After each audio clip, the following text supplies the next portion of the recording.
So, hello and welcome to everybody watching our live episodes of Dentist Camera. And it's my special honor to, so far we talked to authors of publications, and dental photography is a hot topic, and also portrait photography. So, who else to invite for a live chat as Peter Hurley? A lot of dentists, I ask some of my colleagues if they know Peter Hurley, and they say, yes, sure. Peter Hurley, we are following him for many years. And so it's a great pleasure and great honor to have you in this show tonight. Hi and welcome, Peter. I'm glad to be here. I think it's great. I'm glad you reached out. I get so many dentists interested in photography. It blows my mind. And especially since I shoot faces up close, they all come to me and they ask me questions and stuff, and they take my workshops, and I love it. So I'm happy to be on. Super. So let me do a short introduction to the topic, what portrait photography in dentistry is all about.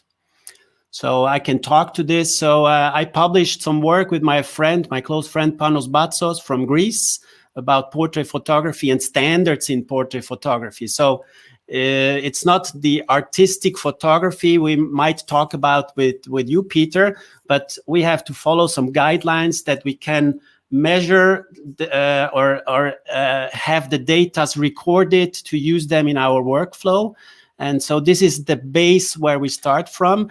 And you see, I'm using some setups that we might discuss on how or what light we need and what background we need. And there's a huge amount of questions around there on this topic. So let's jump into it.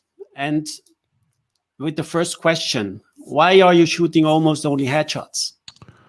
Oh, wow. Well, I started as a portrait photographer, and I was doing pictures of models. I was a model. I started out modeling. I got photographed by a bunch of photographers, and I got to travel the world modeling. It was amazing.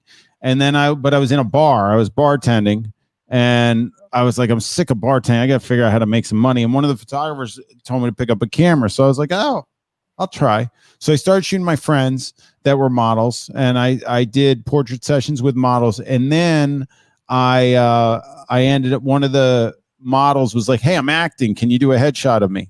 And I was like, yeah, you just got to move a little closer and look in the camera and, give me a little look or something. And then I realized right then, I was like, wow, this is hard to do. It was harder than I thought. And I was an actor, so I'd gone through the headshot process, and I looked at the market in New York City, and photographers were getting paid more from actors to photograph them than models would pay photographers to photograph them. So I was like, okay, this might be a good business model. And that's how it started. So now you're more than 10 years into that business. Is that correct? My first headshot, I opened my headshot studio in 2002. So it's been 18 years. Wow. And I've amazing. been, it's transitioned from actors to corporate and personal branding now. So I photograph everybody. And the thing is that my skill set came from photographing actors, and actors have so much more pressure on them to get a good headshot. So the actual work that I did with actors gave me the backbone to be able to do anything. It gave me all the skill set to do anything that I wanted with photography, with photographing people. But one thing I noticed is when I got my first CEO came into the studio, I was an actor, so I was able to coach actors on acting, and I had to figure out ways to coach the average person. And that was a big transition for me. But I discovered out how to do it, and I discovered out how to. The number one question I get asked by photographers, and I'm sure you guys, dentists, feel the same way about when they're working with a patient, is how do you get that person to relax? You want to, they have to have trust in you. It's all the same stuff. I think on the dental level, it's a little more serious because you're getting into their mouth. I'm just taking their picture, but the fact is, it's the same skill set. The dentist has to have people skills. You have to make them feel like you've got their back, and you can perform, and you're an expert in your field. All the same stuff as a photographer. The key thing is to get the person, and you can correct me if I'm wrong with dentistry, but to get the person to forget about what's going on. So I have to get them to forget about the camera. You have to get them to forget that you're digging around in their mouth, right? Absolutely. So this leads to another question that I'm asked a lot during my workshops on photography. How do you make a person smile? So the hard thing is, so the person is standing in front of the camera. I have to position the person that I see the ears, I see the nose, that the head is not tilted, that everything is correct. And then the person might be in, let's say, in a not really relaxed position. Nevertheless, I need a smile picture. So how do you interact with your models? Because what I learned from a friend of you is that I tell people, smile with your eyes. Yeah. What is your trick to make people smile, but naturally, not just asking somebody to smile with their eyes really doesn't define anything for them. So everybody's going to take that differently. I don't think all of a sudden they're going to light up and give you a natural smile. Our natural smile comes subconsciously. So, and it's our most attractive. So if you're going to get somebody really smiling, you want a subconsciously driven smile. If you ask somebody to smile, a lot of times you get this, you know, and then it looks fake and it looks terrible. It doesn't look like you know what you're doing. So what we want to do is dive into their subconscious. How do you get them to forget about the camera and give you a smile while at the same time they can't move because they got to be in that position for you, which becomes more important for you guys than anything. So there's a couple things about humans. One is when we smile naturally, our head jerks back. So we go into what I consider double chinsville. So you just smile and you go like this, and then this all comes out, which is just horrible. So now you've got the person moving out of your frame like this, smiling. But the second thing is that humans have the capacity to learn. So if you tell them, look, I'm going to get you to smile, but I need you to jam your forehead towards the camera and act like you're not doing that and be really chill and just keep the energy in your face from that, whatever it is that you're laughing about, then I'm going to get that really great. The one of the things that I pride myself on is making them smile, which is a skill that every photographer needs to have. And anybody listening to this that's ever taken a picture, you don't have to be a professional photographer. Anytime you've tried to make somebody laugh in front of a camera, if that whatever you said or did worked, you probably did it again. You repeated that. So what you do is you have a bag of tricks that you use to try and get people to smile. That you have a comfort level with because you've tried it before, it worked. As long as you don't say the old adage, say cheese. That's like, you know, you could see a fake smile a mile away. You guys know Duchenne? You probably know Duchenne, right? Yes. So this guy in the 1800s studied smiles, and he jammed electrodes in his face, electrocuted the crap out of himself, and he found that the zygomatic major would fire, but it wouldn't fire the orbicularis oculi, which is tensioning the pebral ligaments, which give you the squinch, which is what I came up with. So, but essentially, if somebody's not squinching while they're smiling, it's fake. So that's how you can see a fake smile a mile away. Plus the fact that the mouth opens differently when we smile, and the energy the person's giving to it doesn't go to the muscles in the face. The muscles in the face react when the subconscious is controlling it. Gives you the prettiest smile, gives you the width of the smile that you want. Most people, and I'm not a dentist, but I'm going to say from my experience of photographing probably 30, 40, or 50,000 people, I don't know now, their mouth doesn't behave the same as anybody else's. So the way they smile is totally different than anybody else. Some people they do this upside down smile thing I've said. So their smile starts to go down first until it gets big enough to open up, let the teeth out and get bigger, and then it goes out. So you have to play with everybody differently. Some people, like my mouth pulls to one side. I think it's this side first. And what happens is as the smile gets bigger, the other side engages. So what I tell my clients is actually that they have to engage the other side, which usually generates laughter because it feels so weird for them. And then it becomes real. They're like, what do you want me to do? I was like, just pull your other side of your mouth so that your parents messed you up completely. And you pull your one side like this, like crazy. Can you just pull the other side? And they can do it. And usually that's like, oh my gosh, this is hilarious. So you give them tips that they aren't going to get from the average person because you have a skill set that you've trained or you studied or you try to figure out how to make them smile. You know, the thing is that if you ask me to make somebody smile on command, immediately my brain goes, oh, that's really hard to do. I don't know if I can do it. Like right now, you mean? And I would get hired for the smiles that I generate with my people. And they'd be like, okay, we need everybody to smile. Well, everybody's personality is different. So you need to figure out what's going to make that person smile and what's going to make this person smile. And it's an intuitive thing. So I found out one day when I was trying to figure this out, I was like, okay, I can get actors to smile. I just tell them that they're in a scene with Brad Pitt or something and give me the look that you have on your face when he's checking you out, and they just start cracking up. Or I just tell them, all right, look, we're going to take I would tell them this because most actors coming to me needed a headshot to get work, right? So they haven't really arrived. Like I've shot some celebrities that I've shot covers of magazines with celebrities where they actually needed a headshot for, they already have amazing headshots. They've shot with every photographer out there and they just wanted something new and they wanted me, and it was really amazing. And I love that. But most came in needing to get the work started. So I said, look, I want you to behave in front of my camera. Instead, I'm going to treat you as if instead of taking your headshot to get you work, I'm going to treat you like I'm shooting you for the cover of Vanity Fair because you already won your Oscar. And I'm going to treat you like that. I'm going to be like, I can't believe you're here. I mean, all the paparazzi downstairs, I had to get through. I didn't even tell anybody. I know you're on a time schedule because I got to get you up to Jimmy Fallon for the show tonight. So we're going to make this snappy and we're just going to get it going. And they would just crack up. They just loved it. Then I get a CEO in and I'm like, in my brain, I'm like, oh my God, what am I going to do? I can't say any of that dumb actor crap that I say to that person. Like, what am I going to do with this person? And that was the day I realized I got a problem, because I would just say to the CEO, okay, turn your head to the left and smile. Turn your head to the right. Good. Smile, and like, no, you can't say smile. The minute you say smile, you can say smile if it's preceded by tiny, minuscule, barely, but you say smile. I love small smiles because I need the approachability in my shots when I'm not going for teeth. Some people also, I just call them smilers. You've had them. They get in your chair and they don't give a care in the world that you're poking around in their mouth.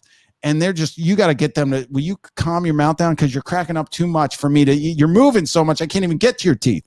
These are people that are smart. Like I get them in front of my camera and I'm like, can you do a serious shot? And they can't. They're like, they get serious and they get like their teeth just want to explode out of their mouths.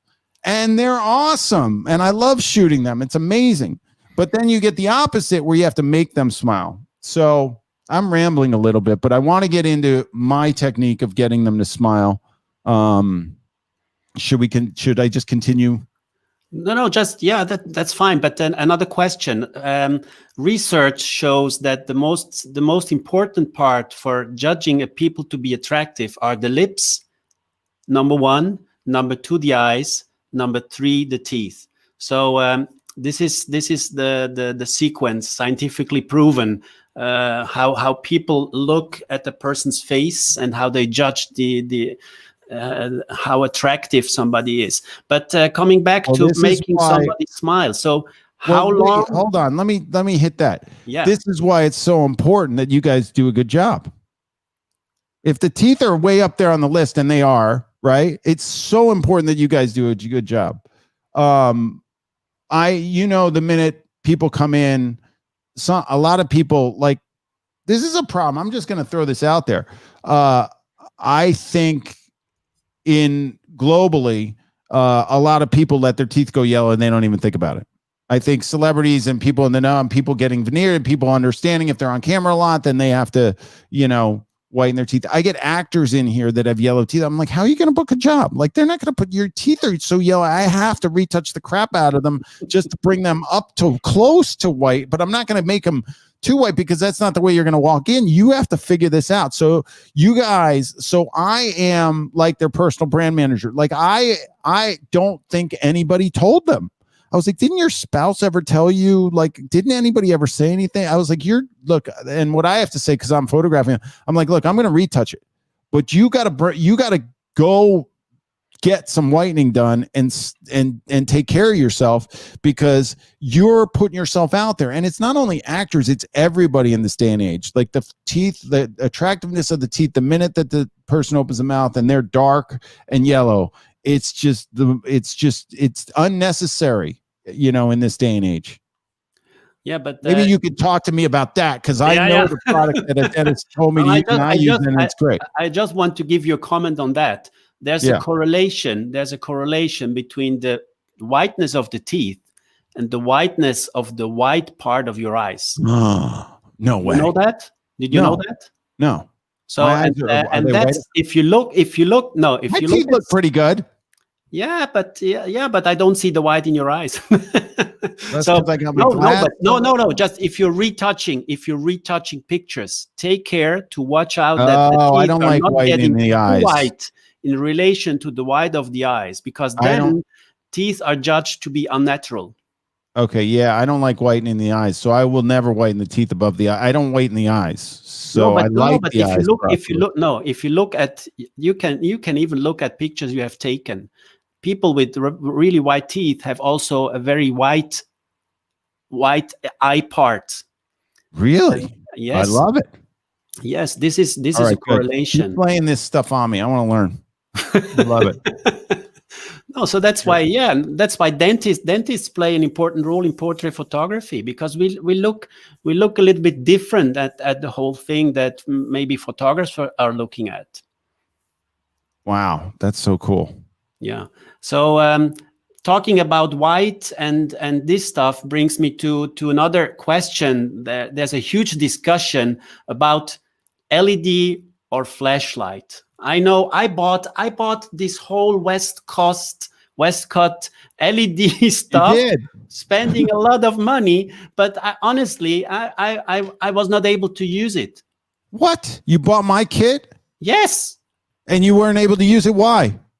Maybe because I was so used. I was so used to do my flash stuff. And I really bought everything, set it up in my office, and then went back to flash photography. So maybe some a few words about the difference, or how often do you use LED lights? When did you get it? Because now they're like it was like 5 years ago. Oh my gosh, you could sell that for a lot of money. Okay. No, but what are your thoughts about the LED versus flashlight? I use LED for a number of reasons. One is I like to see what I get, right? I can see, I can control, I can actually look at the lights. I could see the light convergence. I could see if I'm not lighting the eyes properly. In your case, one of the things that I can't stand when people photograph people smiling is when their smile gets big and the light is contrasty and it's a harsher light. And it's not full like beauty light like what I do. It doesn't get light into the mouth or the eyes. So they miss the eyes and then they miss the mouth. And what happens is the teeth might light up a little bit, but the corners of the mouth go really black. So that triangle you get in the corner of your mouth when you smile goes really black, and it gets what I consider jokery. So I always tell people to delete those. I want light in that mouth if I'm shooting it for a smile. That's why I don't I shadow up guys, and I don't direct them towards smiling when I'm shadowing them, because I don't like shadows along with the smile.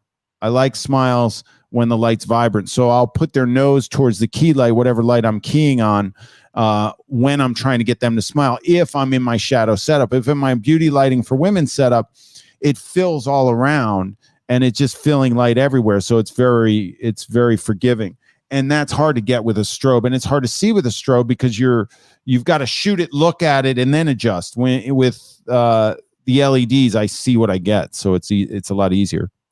Yeah, but LED. So your LED light kit is I don't know how much the price is now, but what do you mean? Aren't you a dentist? Can't you afford it? What are you doing? What kind of our business are you running? You can't afford my Flex kit? Come on. I'm a dentist. you know that. That's the joke. Dentists drive Porsche, drive Ferrari. Dentists are doing well. Come on. You hook people up with good teeth. They need it. Yeah. No, we invest money in equipment that we need for business. I'm not investing money into cars, but for me, photography is an essential part of my documentation. So I want to get the best results. Hence, I'm on the show. You see? Huh? That's why I'm on the show. You guys are so into photography. I love it. No, but let's compare, because one question is always also by many dentists. They don't want to spend too much money on their photography equipment. So for a portrait setup, what would you recommend? I mean, I have dentists galore coming to my workshops. Every one of them, there's a dentist for some reason. That I can remember over the course of I've been teaching since 2011, 2010. And I think I wish I paid attention to how many dentists I've coached with me. It's such an important part of your practice. You know, it's a huge thing. And, I don't think you skimp on that. Like, you wouldn't skimp on your camera. Why would you skimp on your lighting? But there's got to be, you know, ways that you can get around. I mean, anybody can work with whatever they've got. I mean, if you got a speed light, you can probably take a decent shot. Most dental offices have white on the ceiling and the patient's in the chair. Plus, you got a light that you're just blasting them in the face. You could use that too, probably, if you get it color balanced decently, if you get some decent light in there, right? I don't know what the quality is of those lights that you blast people in the face with, but they must be decent.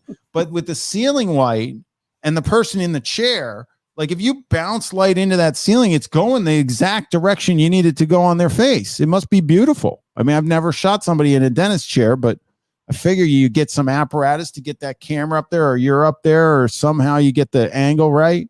In dentistry, soft boxes are let's say 99% of the people I know, they use soft boxes for all the photography, and some macro, some lateral flashlights for the intraoral pictures. Do you do those pictures that you showed earlier? They were like normal headshots, the person just standing there. Is that what you use? One flash. We need to fix that. You need to. It's one. You want to talk about those? Do you want me to hammer you? Yeah, I mean, come on. You got it. They're all side lit. You're in front of light convergence. The whole most important thing is to get light on the face. You guys all got to be coached by me. Let's go. Yes, that's why we're talking to you. So this is what most are using, is the one beauty dish from the side, and then two reflectors to get a little bit, because look, we have to do like making a picture of a house, of a building. So the patient is standing in front. I have to see the 2 ears. I have to see the nose. So there's no artistic photography. So it's really, the patient is like a piece of wood that I have. I understand. There is some artistry in it. The number one is the technical part of the lighting is going to be your art. So you got to light it. I mean, the person doesn't have to, like, the first picture I take of every human that steps foot in front of my camera is a head-on headshot. Like, I put the grid in my camera on, I square them up, I get the camera height perfect, and they're straight on like this. Like, it sounds like the exact thing that you're doing. That's what I do as an artist. That's what I do with every single person that gets in front of my camera. So you're already doing that. You've already got the specs on that they have to be in that position. That's the same position I'm shooting it. So now you got to light it perfectly for that area, for them not to move, which means it's a game of inches with light. So, or centimeters for that matter, if we're global, right? I got to stay metric. It's very, it's so tiny. Like, I move my lights a centimeter at a time, or a couple centimeters, an inch here or there. I mean, it is so imperative that lighting is spot on. And then your body lens combination. Like, what are you doing? What do you want to see? What do you want depth of field wise? What's your focal? You don't want to distort the mouth. You don't want to be wide angle up in that grill and have the teeth go warped out and weird. You want to decide what your body lens combination is, which is really important. And then the aperture. Shutter speed doesn't become as important because the person's probably not moving much. So you shouldn't really worry about that. But your ISO is going to be dependent upon all those other factors. Your aperture is your game. You got to get your aperture set up. You got to get the person squared up. And then you got to work with whatever light you have. And you've got to be consistent. Like if you're going to put shots on a website, or you're going to show patients, you can't have the quality of your pictures change over time. Like as soon as you get this nailed in, that's it. You just tweak it. Like I haven't changed my style since 2004. If you look at my work now and you look at my work in 2004, like I'm shooting my patients. I'm shooting my patients the same style for many years. So all right. Well, you should have come to me many years ago, because if it's the stuff I just saw, I'm going to have to wring your neck. I mean, come on. I was like, it's all shot and shadow and backlit and stuff. I'm not Peter Hurley. I'm a dentist. Yeah, but we're on. You knew I was going. It's tough. It's just we got to get. I would want to help everybody. I want to help you guys take better pictures. Absolutely. That's why we are here. You had the Flex Kit. Do you have the Flex Kit still? Yes. Can you please just listen to me and help you set it up? We'll do a Zoom or something, and I want to get your pictures better. Absolutely.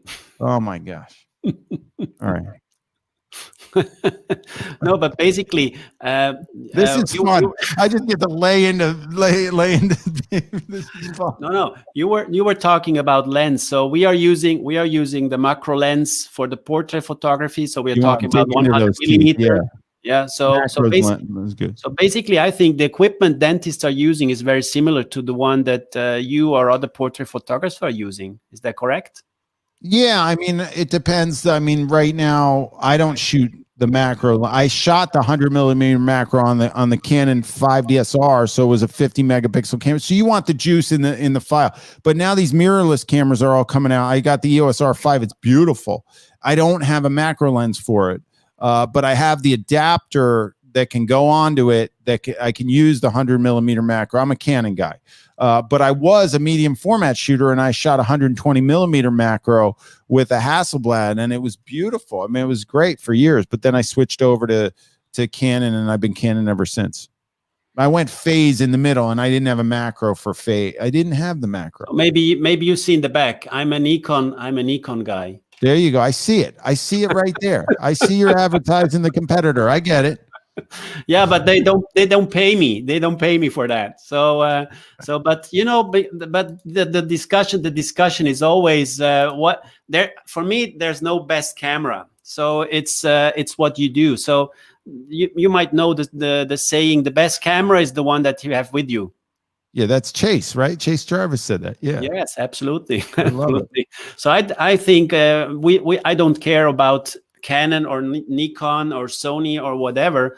It's what you're doing with your equipment. So that's why I was really keen to take some messages, some information about your lighting skills. But we have to come back to your kit.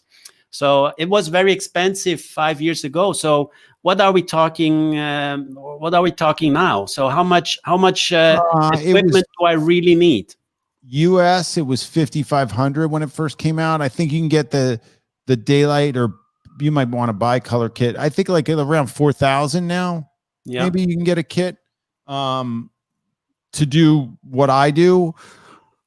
That's not necessarily what you need. I mean, you can do it with strobe and you can do it with speed lights, but you've got to take whatever it is that you have, or figure out a budget for yourself. I think what would you do if you have $1,000 or $1,500 budget? And you have no camera yet? No, for the light. Oh, you got a camera already? Yeah, we have because dentists, they buy the camera, they buy the macro lens, they buy the macro flash for their intraoral photography. And then they ask me, can I shoot portraits with the same equipment? And I tell them, yes, the camera and the lens are okay, but the flash is not. So I would do a build. I would figure out what you want as your perfect lighting setup, and then do a build. So let's say you decide that you want to get a Westcott Flex kit like mine. You can buy one light at a time. Each light's, I guess they're $1,500 or something. So it might not fit in that budget or whatever, but you can buy one light at a time. You can go strobe with whatever manufacturers, all the strobes are starting to come down in price a little bit with what's going on out there, I guess. I'm a pro photo shooter and I love their stuff. So you could buy, they have this thing called a B10, which is amazing. But I work with Westcott and they did my Flex kit. They just came out with new strobes today that I don't even know. I think the FJ200 it's called. I don't even know because it just came out today.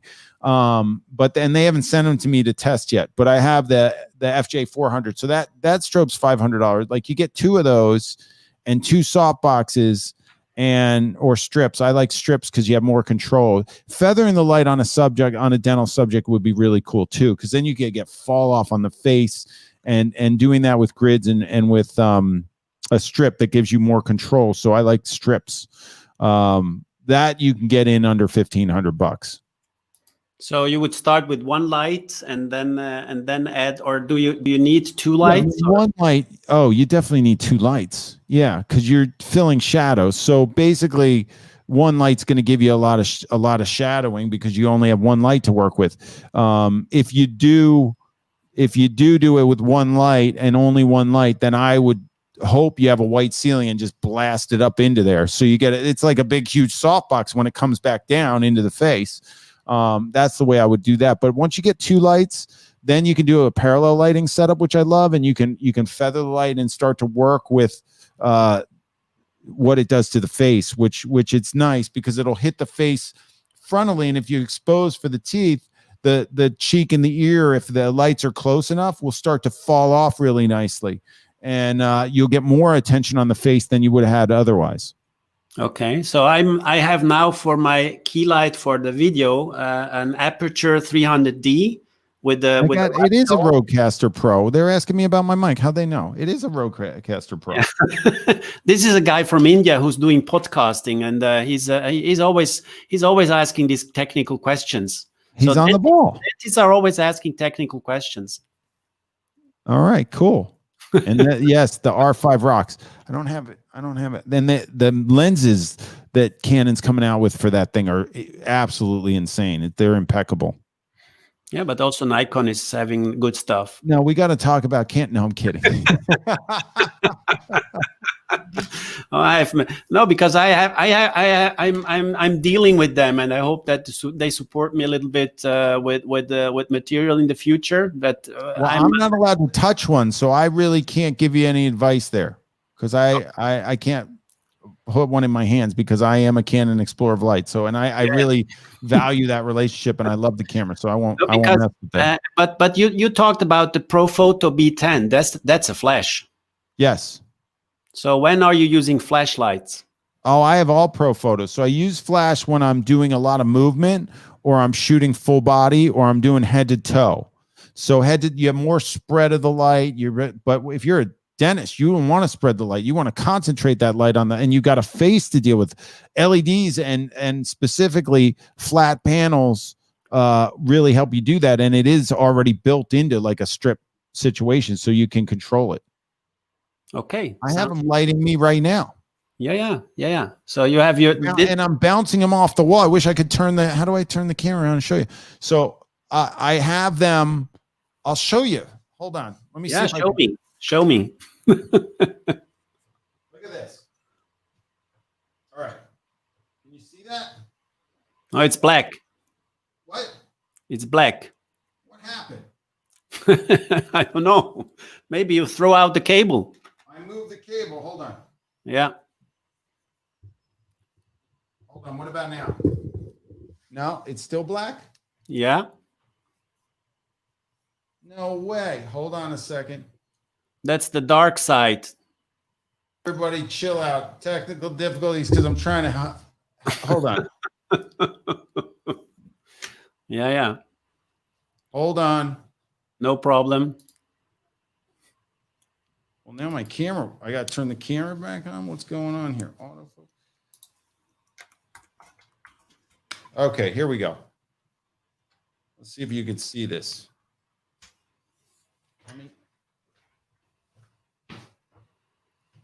It looks like your camera's unplugged. Select a different camera. I see myself, but I don't. Here, hold on. Everybody chill out. Here we go. Let's try this. Huh. Do I have to go out and come back in or something because I moved the thing? Yeah, you can do that. Just leave and come back in, no problem. So All right, entertain them for a second and let's see if that works. For a second, yeah, no problem.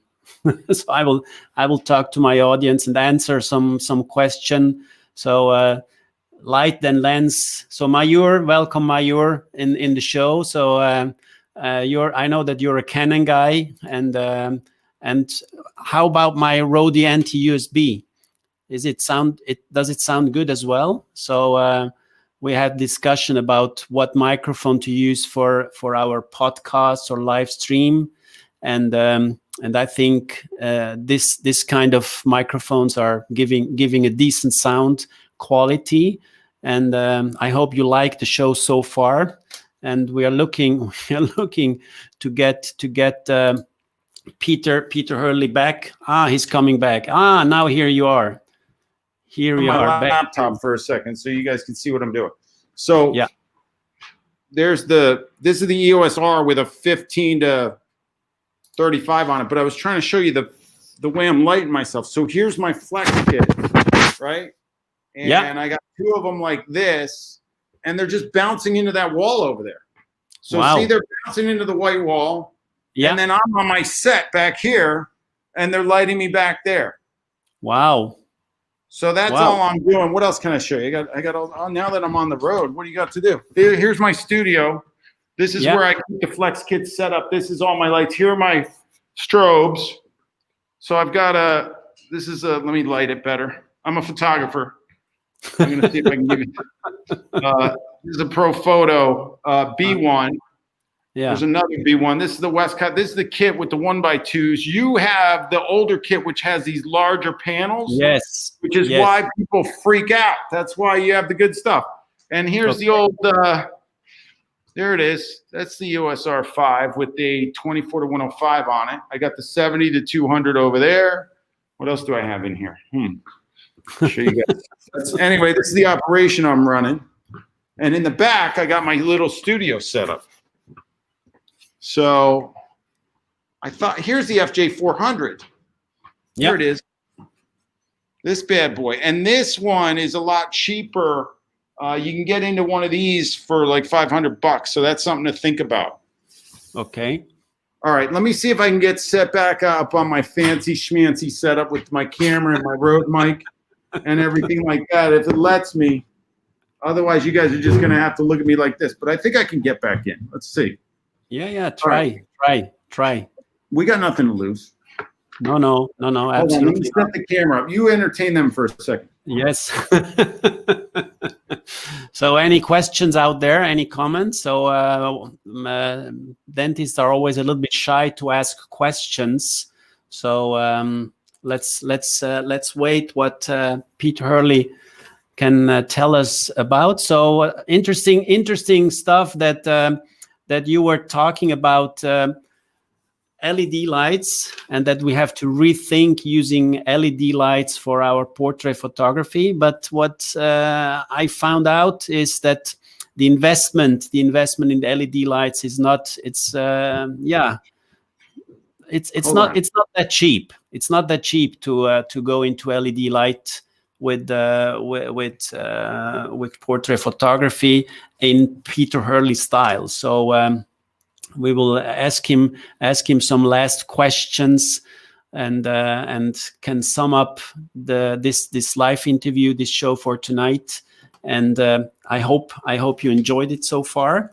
And if again, so feel free to ask questions. Now you have the chance. We have Peter Hurley with us, and so don't be shy and ask your questions. So now let's wait if Peter is coming back. So I was just showing him. So this was the banner. Peter Hurley, and maybe I can wait for a second and see if Peter Hurley is coming back. So I think he's still struggling with his camera setup. But give him short break. Okay. Now he's back. All right. Yeah, now you're back. Oh, this was huge. This was huge. Great. Yeah, I wanted you to see. I don't need this in front of me. Yeah. Yeah, I wanted you to see all that. I'm sorry that we had a little technical glitch, but it looked cool. You got to see the studio. I walked you around. Yeah, absolutely. See my operation. I'm here in New York. If any dentist needs a really good headshot, I'm your guy. Yeah, absolutely. No, when all this this crisis is over, maybe we can organize a trip to New York with some dentists, with some friends, and do a workshop with you. There you go. I actually am organizing a workshop for dentists as we speak. That's amazing that you said that. So okay, yeah, I am doing it, and I'm not necessarily doing it in New York. We're actually trying to figure out. I said with COVID, I want to get out of here, so let's go travel somewhere and do it. So I'm talking to this group of dentists now. Yeah, but Europe is locked down, so it will be difficult to do something in Europe. We would love to have you in Switzerland, but let's wait and see. Let's wait and see. Well, so we'll make it happen. Now we're in. We're gonna do this. I want to get you guys firing on all cylinders. So we'll figure it out. Yeah, there's a vaccine. Everything's gonna settle down in the next 6 months to a year. We'll make it happen.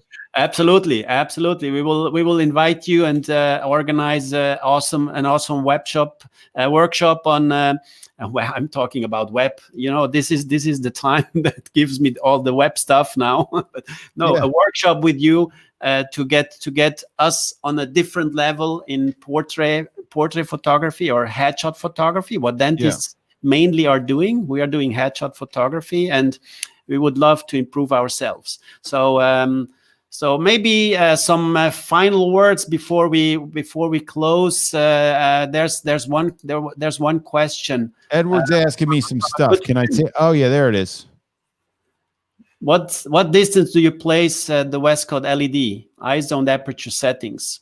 So my aperture. So I shoot a EOS R5. I'm using an 85 1.2 DS lens, and I like the eyes to go really sharp, but I want the ears to go out of focus. So I'm at 3.2 on the aperture. I don't know that you guys want to get that artsy with the teeth. I would go sharper. I mean, I would think that you'd want everything in focus. So be careful with those wide open apertures for you guys. I mean, I would try and get everything in focus, unless you're doing something where you're going so shallow that you want like a certain tooth in focus or something, depending on the lens and stuff like that.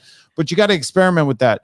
ISO, I'm at 100 ISO. I'm at the lowest the cameras will go usually, because I don't need any more than that. It's not like we're shooting people jumping up and down where I need to go higher ISO to go with a higher shutter speed. So I'm fine with that. And my shutter speed is usually 1/160th of a second, which is enough to handhold. I'm on a tripod usually. I don't know if you guys shoot on tripods, but I'm always on a tripod, and 1/160th of a second. You could put on a tripod. You can handhold it too. It's fast enough that it's not going to get that much of a distance. Edward's jumping the gun. I was not done yet.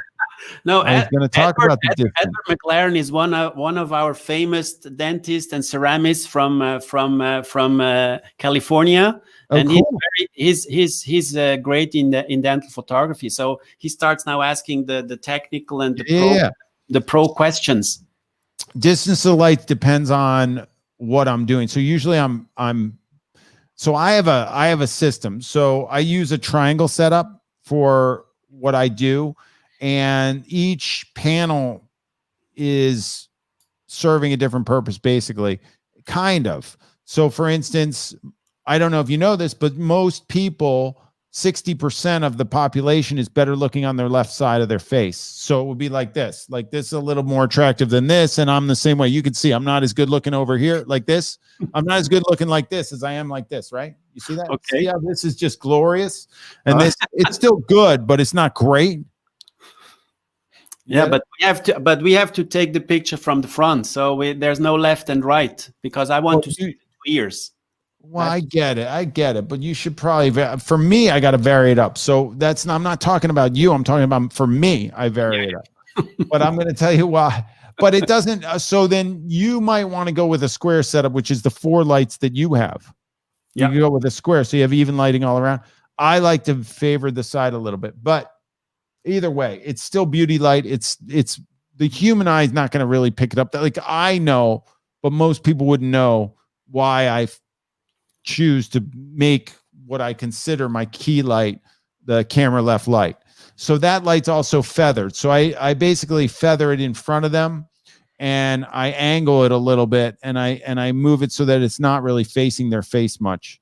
And then the other side of the triangle is on more of a severe angle. It's not like the same angle as the other light, and it comes down into my frame, and it's more frontal, and I don't feather that. So that would be the light that adds a lot of the light to the shadows in the corners of the mouth, adds the light to the eyes, and adds the light to the teeth. But it's a little bit top heavy because it can't come down in front of the camera. If I could, I'd put it right in front of the camera and shoot them frontally, and it'd be beautiful, but I can't because I got to get the camera behind the lights, right?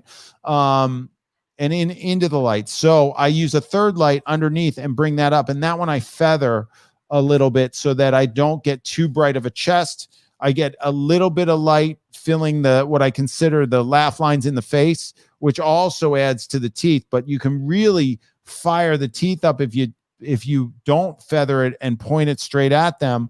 But then the teeth become so bright that it looks ridiculous, like what you said. So it gets looking uplit. So you have to be careful with the bottom light. But those three together create the evenness on the face, and the distance to the lights is usually based on the feather. So it would depend how you're feathering. Like, you don't want the person in front of light convergence. So normally if a light's here, I mean, I would say you don't want them more than 3 feet away from your lights, but 1 foot away is too close. So somewhere between 1 and 3 feet is going to be what I consider your sweet spot. And it's normally where these 3 lights happen to converge. And at that spot, the face has to be slightly behind it for it to be perfect. You know, Edward's asking me if I light my background. And I do generally, unless I let it fall off to gray. If I always shoot a white wall with lights with strobes on it, and I use 2 strobes on the sides, and I power them so that if you are using, I use Capture One, 255 is bright white. I let the white come in around 240. So I don't overpower them, because if you look at me, see how I put this is a TV behind me with my Shebang logo. You see how it's kicking my sides of my face? Yeah. That's what that light will do coming back. And then it'll put you into Flaresville if you come back with too much light.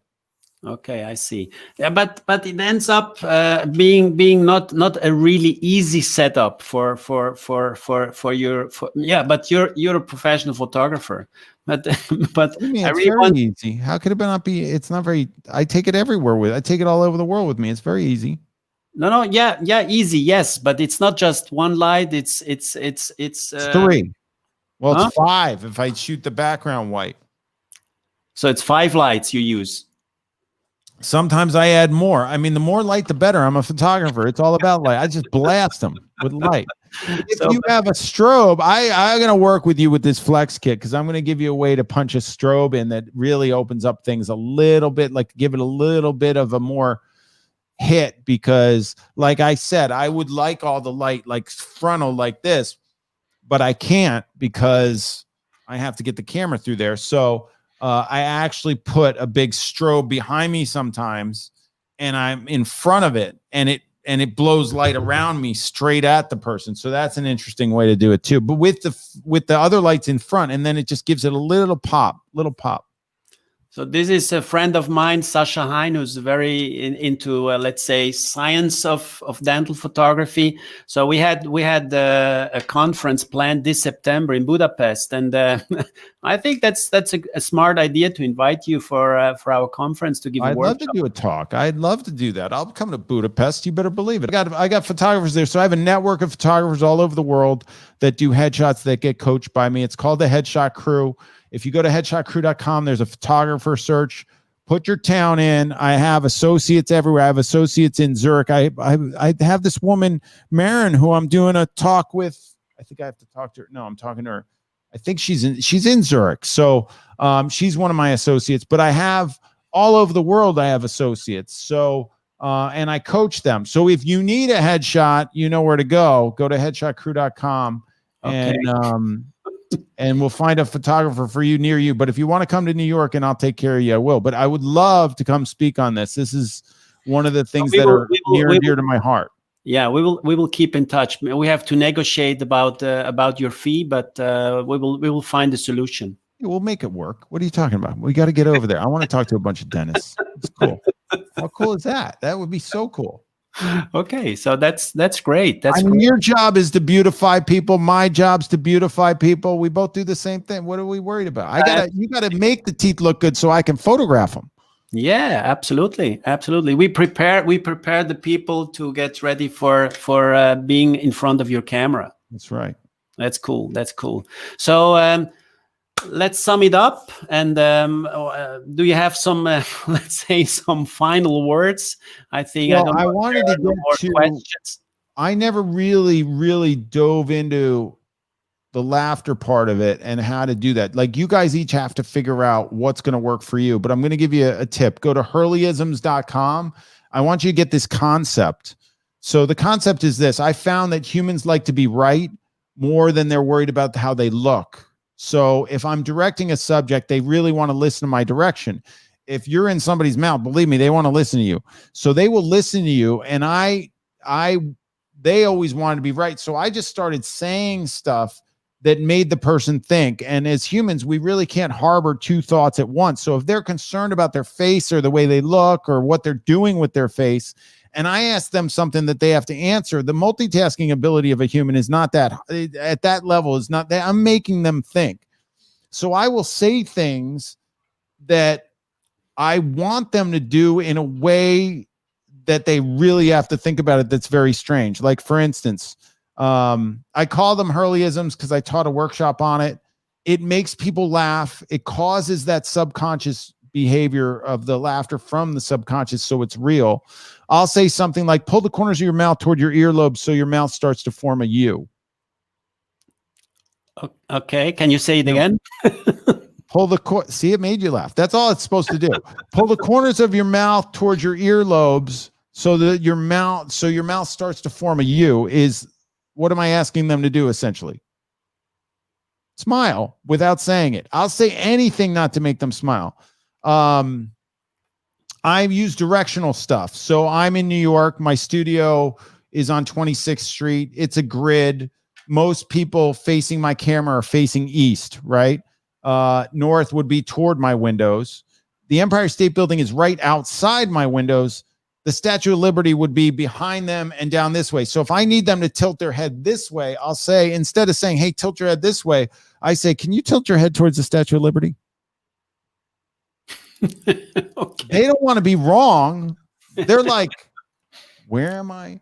Tilt your head towards the Empire State Building. Immediately, boom, their thought process went away from their face into spatially, where am I right now? And now they're not, the premise is occupy their thought with something other than their concern for the camera. So that's going to get them to smile eventually if they're having a good time, and then add some personality into it. So I told this woman the other day, and it's all on the Hurleyisms app. There's a bunch of them, things that I say. I'll say something like, turn your hips slightly towards the Canadian border. Nope, that was too much. Come back, and they're like, what? So directional works. You can also use, I'm trying to think what's one of my, here's a beautiful one that you could use that usually makes people laugh is, okay, you look fantastic. This is great. Everything looks phenomenal. Just add a hint of beauty to the shot for me. Can you add a hint of beauty to your face, or slightly more handsome? Like, could you imagine if somebody could do that? That would be awesome for me. I'd be like, yeah, there's no way to do that. Like, it's like I'm asking them the impossible, but they laugh, and then I get the laughter. The other key thing that you guys, and this is important for you to know, if I get real laughter out of my subject, I could be across the room looking at a shot. I'm just a funny guy. I like to have fun when I work. I'm laughing all day long. So I could be across the room saying something about a shot I see on a screen, and they're in the lights and they start cracking up. I dive for my camera. I don't put it into burst mode, but I shoot as many shots as possible, because what happens is as the smile comes in, real laughter shoots up real fast. It just goes off the charts. Whatever it is that was funny, there's going to be a limit. Like they're not going to start rolling around the floor convulsing in laughter. Like there's going to be a limit. Okay, Peter, that was funny. And then all of a sudden smiles slowly drain out of the person's body. So one technique that I use for people that are gummy because they don't want to show their gums and they're concerned about their gums and they're like this the whole time, they won't let them laugh because they think they're living in Gumsville. I was like, are you living in Gumsville under there? I want to see those gums. And then they crack up and I'm like, see, you are gummy. Let's work on it. So I get them to I was like, if you don't let it rip, I'm going to get your smile on the back side of the smile, not on the front side. You have to let those teeth out for me so that I can capture that lip coming down so it hits the gum in a great area that we're really happy with. I have some amazing pictures that I'll save that for my stage performance for you guys. But I had a woman that was a photographer that was at Headshot Mania that was like, you will never make me smile where I will like it. I can't stand my teeth. I can't stand my smile. I can't stand my gums. I said, all right, well, I mean, at my workshops, I photograph everybody because part of it is being in front of my camera is key. So I said, I'm up for the challenge. If you take the workshop, we're going to do it, So good. She signs up and she's fighting against me. And people will fight. They don't mean to, but they're fighting against you because she knew I could do it. Like, she's like, he's not going to, she wanted to prove me wrong. And I was like, why are you doing that? Like, let me do my thing. So I had to dig a little bit, get in a little bit deeper. And I finally got the smile to rip. I did my move where I shoot as much as possible up and down. I found the shot on the downswing. Gum had lowered. Smile was perfect. Brought her around to see it. And boom, tears, crying, just started bawling. Never saw myself look like that. And I've never seen my smile like that. So she's one of my photographers in my headshot crew. So I do these things called crew casts, and they're Zooms, and they're every day. We do them 3 days a week. I have to go on one in an hour and a half. And I said, will you come on the Zoom? She comes on the Zoom. She starts talking about the experience and that shot, and she's in tears. She had the whole freaking Zoom. Everybody was getting emotional. I get emotional talking about it now. That is the power that you guys have with your work. That is the power that you can change somebody's smile so that they can walk around for the rest of their life and feel better about themselves. Think about how much better quality of life they have. Like, that is huge. So I have to do it by capturing them in that way. So I have to see these things. I have to talk about their teeth. I have to understand what they're doing with their mouth, and I have to understand how to get the smile where I need it while it's being subconsciously driven. Because the worst thing that ever happened on this planet for smiles was when somebody somewhere said, say cheese. Don't they say like fromage in France? Like it's all over the world. Stop that. Don't say that. We don't need that. Or 1, 2, 3 is terrible too. 1, 2, 3. What are you getting them ready for? Do you think when you get to 3, they all of a sudden become more attractive? Like, if that happened, could you imagine? I'd have no job if that happened.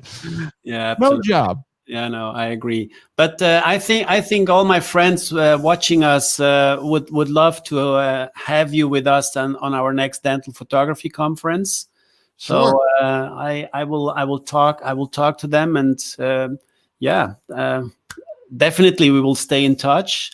So that'd be awesome. I'm so glad you found me and you reached out. I love this because it's so in line with what I do. We're both in the beauty industry, and we're both about making people feel better. And you're on a health level. I'm on a very aesthetic level, but for you guys, it's even more powerful. But I love to add my 2 cents to it. And I'm Alessandro, I'm so glad you asked. Yeah, but I wanted to ask you for many years, but I didn't dare. What? I love doing all these things. You wouldn't imagine with COVID how many of these I'm doing. I told you I do them like almost every day. Yeah, that's cool. I love it. Yeah. And I was really amazed when I just texted you and you say, why not? So, but I see that we have a lot in common, like we see people and what we want to have with them and what we want to improve with them. So I'm really looking forward to keep in touch with you.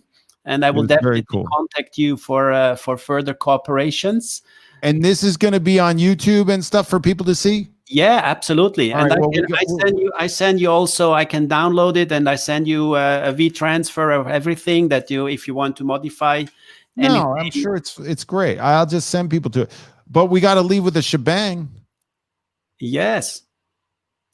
Guys, thanks for listening. First of all, I really enjoyed it. I would love to come do at one of your conferences, speak. I think it would be amazing, and it really fire me up.